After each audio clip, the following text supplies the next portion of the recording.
السلام علیکم رحمۃ اللہ وبرکاتہ۔ جب نبی علیہ السلام ام مبین کے گھر پہنچے تو بھوک کی وجہ سے آگے سفر جاری رکھنا دشوار ہو رہا تھا۔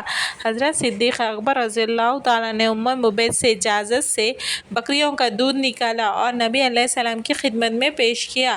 جب نبی علیہ السلام نے خوب جی بھر کر پی لیا تو ابو بکر رضی اللہ عنہ کو خوشی ہوئی۔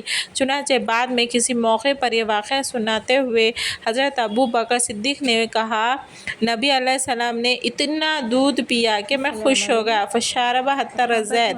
نبی علیہ السلام عشق نبی کی یہ کتنی پیاری مثال ہے کہ دودھ تو محبوب صلی اللہ علیہ وسلم نوش فرما رہے تھے اور محبوب کو حقیقی خوشی محسوس ہو رہی تھی، پھولے سمائے نہیں جا رہے تھے، حالانکہ بھوک صدیق رضی اللہ تعالیٰ عنہ کو نڈھال کر رہی تھی۔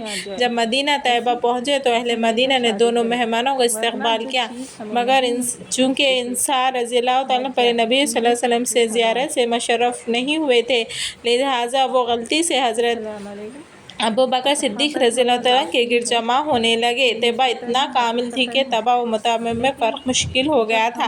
رفتار، گفتار، چال ڈھال، لباس وغیرہ اتنی مشابہت کی تھی کہ نقل اور اصل میں کوئی امتیاز کرنا مشکل تھا، یعنی کہ پیارے نبی صلی اللہ علیہ وسلم اور ابو بکر رضی اللہ عنہ بہت زیادہ ملتے جلتے تھے، رنگ ڈھنگ اور رفتار، گفتار، چال ڈھال۔ تو